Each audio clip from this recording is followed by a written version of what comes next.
Mars space पर MMC gunnery sergeant Bobby Draper और उनकी स्क्वाड प्राइवेट हिलमैन, ट्रेविस और कॉर्पोरल सहित कॉम्बैट ट्रेनिंग कर रहे थे। उन्हें फीबी स्टेशन जाने के इंस्ट्रक्शंस मिलते हैं। बॉबी जाने से पहले अपने आसपास के क्रेटर पर एक आखिरी नजर डालती है। वो इमेजिन करती है कि वो क्रेटर टेराफॉर्मिंग के 100 साल बाद कैसा दिखेगा। रोसिनेंटो की सिक बे में होल्डन और मिलर अभी भी उस रेडिएशन पॉइजनिंग से रिकवर कर रहे थे जो कि उन्हें इरोज स्टेशन पर हुई थी। होल्डन को ब्लू प्रोटोमोलिक्यूल के बारे में बहुत ही भयानक सपना आता है जिसमें वो देखता है कि वो और नाओमी दोनों ही प्रोटोमोलिक्यूल से इन्फेक्टेड हो चुके हैं। एमोस एनुपेस शिप से मिले सेफ को खोल लेता है। सेफ के अंदर से एक क्रायोजेनिक चैम्बर निकलता है। क्रायोजेनिक चैम्बर के अंदर ब्लू प्रोटोमोलिक्यूल्स का सैंपल रखा हुआ था। रोसिनेंटो पर मौजूद सभी लोग प्रोटोमोलिक्यूल्स के बारे में ज्यादा कुछ नहीं जानते थे। उन्हें पता नहीं था कि प्रोटोमोलिक्यूल कहाँ से आया था। एमोस उस प्रोटोमोलिक्यूल के सैंपल को एक मिसाइल के अंदर रखकर सन की तरफ फेंक देने के लिए कहता है ताकि वो पूरी तरह से डिस्ट्रॉय हो सके। नाओमी उन लोगों को सजेस्ट करती है कि उन लोगों को उस प्रोटोमोलिक्यूल के सैंपल को यूज करके इरोज पर इन्फेक्टेड लोगों की मदद करनी चाहिए क्योंकि वो लोग उस प्रोटोमोलिक्यूल के सैंपल को यूज करके वैक्सीन बना सकते थे।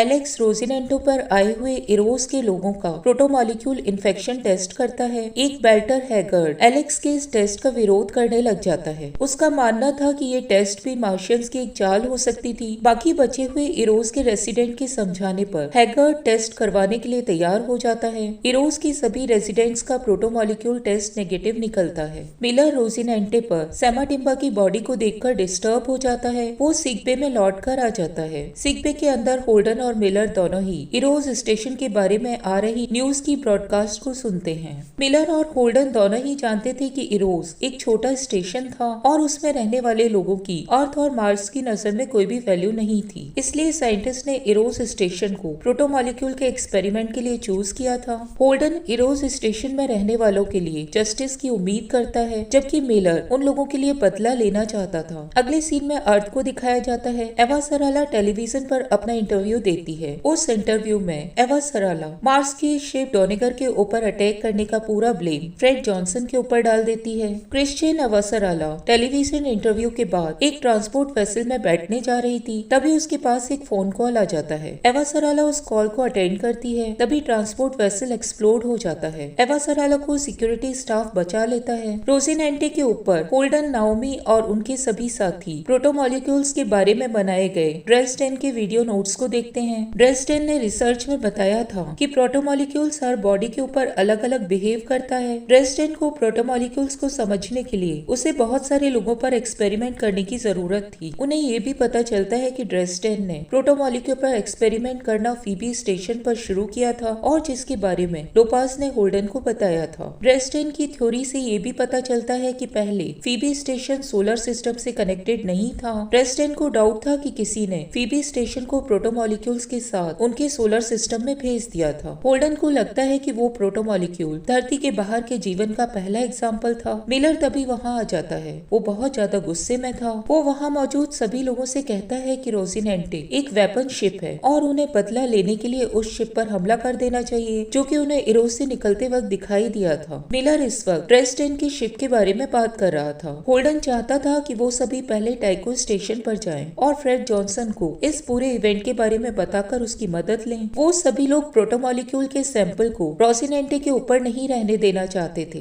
एमोस सजेस्ट करता है कि उन्हें उस प्रोटोमोलिक्यूल को एक टॉर्पीडो में फिट करके सन की ओर भेज देना चाहिए ताकि वो हमेशा के लिए डिस्ट्रॉय हो जाए। नाओमी चाहती थी कि उस प्रोटोमोलिक्यूल की मदद से एक वैक्सीन तैयार कर लेनी चाहिए जिससे इरोज स्टेशन के इन्फेक्टेड लोगों की मदद हो सके। वो सभी लोग डिसाइड करते हैं कि प्रोटोमोलिक्यूल सैंपल को एक मिसाइल में रख दिया जाए और उस मिसाइल को पुरानी पड़ी हुई एस्ट्रॉइड माइंस के मलबे के ढेर में छिपा दिया जाए जिससे कि उन्हें जब उसकी जरूरत हो वो उसे आसानी से निकाल सके। अगले सीन में MCRN सिरोको को दिखाया जाता है। लेफ्टिनेंट सटन बॉबी ड्रेपर और उसके स्क्वाड को साइंस टीम के इन्वेस्टिगेशन करने आने तक फीबी रिसर्च स्टेशन को सिक्योर करने के इंस्ट्रक्शन देता है। सटन उन लोगों को बताता है कि फीबी स्टेशन के साइलेंट होने के बाद पहले मार्स ने डोनेगर को फीबी पर इन्वेस्टिगेशन करने के लिए भेजा था। डोनेगर से मिली रिपोर्ट से उन्हें पता चला था कि फीबी स्टेशन पर सब कुछ फ्रीज हो चुका था। वो लोग इसका कारण समझ नहीं पाए थे। बॉबी ड्रेपर को लगता है कि फीबी स्टेशन पर जो कुछ भी हुआ होगा उसमें अर्थ का या UN का इन्वॉल्वमेंट हो सकता था। बॉबी को ये भी लगता है कि डोनेगर पर हमला अर्थ ने ही किया होगा, क्योंकि स्टील टेक्नोलॉजी वाले शिप अर्थ पर ही बनाए गए थे। सटन बॉबी को बताता है कि अर्थ ने डॉनेगर को डिस्ट्रॉय करने का ब्लेम फ्रेड जॉनसन के ऊपर लगाया है। सटन बॉबी को वार्न करता है कि अर्थ और मार्स के बीच में अगर वॉर हुई तो उसका अंजाम मार्स के लिए सही नहीं होगा, क्योंकि अर्थ मार्स के ऊपर टेराफॉर्मिंग करने में मार्स की हेल्प कर रहा था, ताकि मार्स पर भी अर्थ के समान एटमॉस्फेयर क्रिएट हो सके। रोसिनेंटो के ऊपर मिलर फाइनली कॉफी लेने के लिए किचन के अंदर जाता है, जहाँ पर उसका सामना एमोस से होता है। मिलर एमोस को सेमाटिम्बा की मौत का जिम्मेदार मानता था। एमोस इस बारे में मिलर से बात करता है और वो उसे अपनी सफाई देता है। मिलर एमोस की बात मानने से मना कर देता है और वो उसके ऊपर अटैक कर देता है। एमोस ये देखकर बहुत ज्यादा गुस्से में आ जाता है और वो मिलर के ऊपर जवाबी हमला कर देता है। वो मिलर को बहुत ही ज्यादा मारने लग जाता है। तभी नाओमी वहाँ पर पहुँच जाती है और वो एमोस और मिलर के बीच में बीच बचाव करवाती है। बाद में नाओमी मिलर से बात करती है और उससे एमोस के बिहेवियर के लिए माफी मांगती है। नाओमी को उस वक्त पता चलता है कि मिलर जूली से कभी भी नहीं मिला था। मिलर नाओमी को बताता है कि जूली उसे इंस्पायर किया करती थी। आर्थ के ऊपर एरन राइट मायो एस्टेट में जूल्स पियरे मायो से सीक्रेटली मुलाकात करने के लिए जाता है। मायो एरन राइट को बताता है कि मार्स ने अपने कुछ शिप्स फीबी स्टेशन की ओर भेज दिए थे। मायो एरन राइट को वार्न करता है कि अगर उससे उसके बनाए हुए स्टील्थ वेपन चाहिए तो उसे फीबी रिसर्च स्टेशन पर मौजूद सारे एविडेंसेस को नष्ट करना होगा। मायो नहीं चाहता था कि मार्स के लोगों को फीबी स्टेशन पर मायो के रिसर्च से रिलेटेड कोई भी क्लू मिले। एरन राइट एवासराला से मिलने के लिए जाता है। वो एवासराला पर हुए हमले को देखते हुए उसे कुछ दिन आराम करने की और मीटिंग अटेंड न करने की सलाह देता है। एवासराला एरन राइट को क्लियर करती है कि वो अब बिल्कुल ठीक है और मीटिंग अटेंड करने के लिए परफेक्ट है। एवासराला एरन राइट को ये भी बताती है कि उस पर हमला होपीए ने करवाया था। अगले सीन में यूएन मीटिंग को दिखाया जाता है। एरन राइट वहाँ मौजूद सभी लोगों को बताता है कि मार्स की वेपन शिप्स की हलचल शुरू हो चुकी है। एरन राइट सभी लोगों को बताता है कि मार्स ने अपने शिप जगह जगह पर भेज दिए हैं, जिनमें से एक शिप सिरोको मार्स ने फीबी स्टेशन की ओर भेजा था। एरन राइट सजेस्ट करता है कि उन्हें अर्थ के आउटर प्लेनेट के बेसिस को बचाने के लिए अर्थ के शिप्स को मार्स की शिप का सामना करने के लिए भेज देना चाहिए। मीटिंग में मौजूद बहुत सारे लोग एरन राइट से सहमत नहीं होते। वो कहते हैं कि आउटर प्लेनेट में मौजूद अर्थ के सभी बेस या तो लो लेवल रिसर्च सेंटर हैं या फिर कार्गो बेसिस हैं, जो कि मार्स डिस्ट्रॉय नहीं करना चाहेगा। मीटिंग में मौजूद ज्यादातर लोग जानते थे कि अर्थ टेराफॉर्मिंग में मार्स की मदद कर रहा था और मार्स इस मोमेंट पर अर्थ से लड़ाई करने का कोई भी रिस्क नहीं लेना चाहेगा।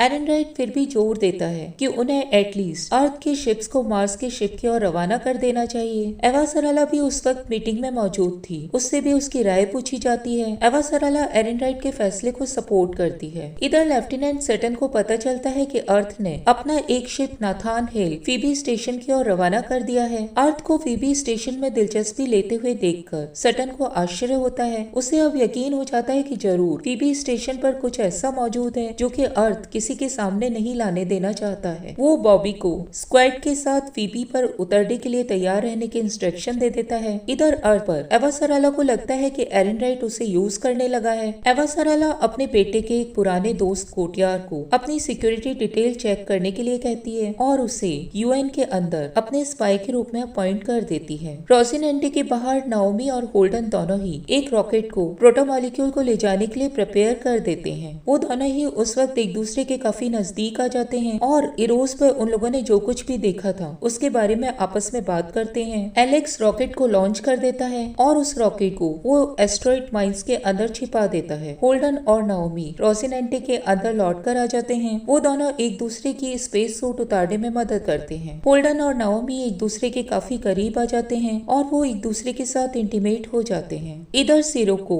अपने कुछ मिसाइल्स फीबी स्टेशन की ओर लॉन्च कर देता है। अगले सीन में यूएन को दिखाया जाता है। एरन राइट को पता चलता है कि सोरिको ने अपने मिसाइल्स फीबी स्टेशन की ओर लॉन्च कर दिए थे। वो भी अर्थ की शिप नाथान हिल को मार्शियंस की शिप की ओर हमला करने के लिए फोर्स करने लग जाता है। एवासराला जो कि उस वक्त मीटिंग में मौजूद थी, वो सभी लोगों को बताती है कि ये मार्शियंस का अटैक नहीं लग रहा था। एवासराला का मानना था कि मार्शियंस उन लोगों को इस तरह मिसाइल छोड़कर चेतावनी दे रहे थे। स्पेस में हर हमले का एक टाइम तय होता है। मीटिंग में मौजूद लोग उस टाइम लिमिट तक चेक करते हैं। जब वो देखते हैं कि मार्शियंस की शिप ने नाथान हिल के ऊपर हमला नहीं किया है तो वो समझ जाते हैं कि मार्शियंस ने इस तरह से उन्हें वार्निंग दी थी। सोरिको की छोड़ी हुई मिसाइल्स फीबी रिसर्च स्टेशन को पूरी तरह से डिस्ट्रॉय कर देती हैं। यूएन मीटिंग में मौजूद सभी लोग ये देखकर चौंक जाते हैं, जबकि एरन राइट ये देखकर खुश हो जाता है। रोजिनेंटे में मिलर सेमेटिम्बा की बॉडी को स्पेस के अंदर फेंक देता है। एलेक्स को ऐसा महसूस होता है कि रोजिनेंटे के क्रू को कुछ अच्छा खाना खाने की जरूरत है। वो उनके लिए डिनर में लसानिया प्रिपेयर करता है और सभी को डिनर के लिए बुला लेता है। सभी डिनर टेबल के ऊपर आ जाते हैं और लसानिया को एंजॉय करते हैं। मिलर भी वहाँ पर एंड में आता है और वो एमोस के बाजू में बैठ जाता है। मिलर एमोस के बाजू में बैठकर वहाँ मौजूद सभी लोगों को सेरेस के चीज और ब्रेड के किस्से सुनाने लग जाता है। ऐसा लगता है कि मिलर और एमोस अब आपस में दोस्त बन चुके हैं।